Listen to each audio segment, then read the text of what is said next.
میں اپنے شوہر کو پچھلے 6 ماہ سے اپنے قریب نہیں آنے دے رہی، انیلا نے فخر سے اپنی دوست کو بتاتے ہوئے کہا۔ وہ میری منتیں کرتے ہیں، مجھے اپنے پاس بلاتے ہیں، مگر میں حقارت سے ان کو دھتکار دیتی ہوں۔ اچھا کیا وہ لڑائی جھگڑا نہیں کرتے؟ ہاں، ان کی جرأت ہے جو مجھ سے اونچی آواز میں بات کریں، جینا حرام نہ کر دوں میں ان کا۔ آج انیلا بستر مرگ پر پڑی ہے، موت بھی اس کو قبول نہیں کرتی۔ اس کو کینسر ہو گیا ہے۔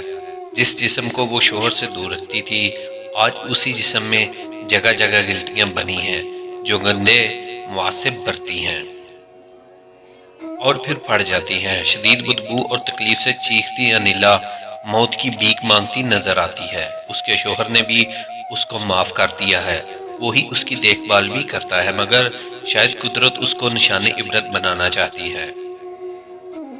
یہ سچا واقعہ لاہور کا ہے۔ جب مرد عورت نکاح کرتے ہیں تو وہ صرف 2 افراد کا ملاپ نہیں ہوتا، اللہ اور اس کے رسول صلی اللہ علیہ وآلہ وسلم کو گواہ بنا کر اس بات کا عہد کیا جاتا ہے کہ وہ ایک دوسرے کی دکھ تکلیف میں، خوشی غمی میں ایک دوسرے کا ساتھ دیں گے، اللہ کے احکامات کو نبی کریم صلی اللہ علیہ وآلہ وسلم کی ہدایت کی روشنی میں پورا کریں گے، مگر ہمارے معاشرے میں ہوتا اس کے برعکس ہے۔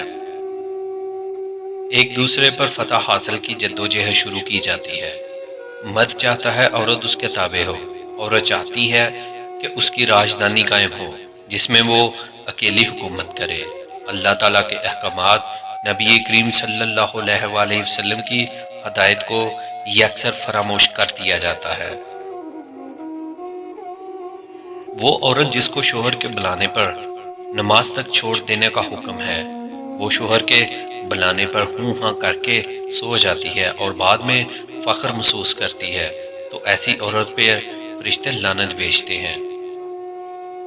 ساری رات مسلسل بغیر کسی شرعی عذر کے دوری اللہ تعالیٰ کی ناراضگی کا باعث بنتی ہے۔ اس دوران اگر شوہر کوئی گناہ کرتا ہے تو اس میں بھی برابر کی حصے دار بن جاتی ہے۔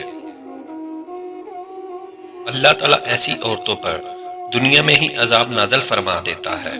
اللہ تعالیٰ ہماری عورتوں کو دین کی سمجھ عطا فرمائے، آمین۔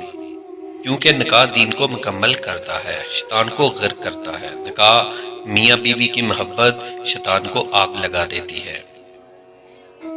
میاں بیوی جب ملاپ کرتے ہیں تو فرشتے ان کی بخشش کی دعا کرتے ہیں، اللہ تعالیٰ خوش ہوتا ہے۔ اللہ تعالیٰ ہم سب کو دین پر چلنے کی توفیق عطا فرمائے، آمین ثم آمین۔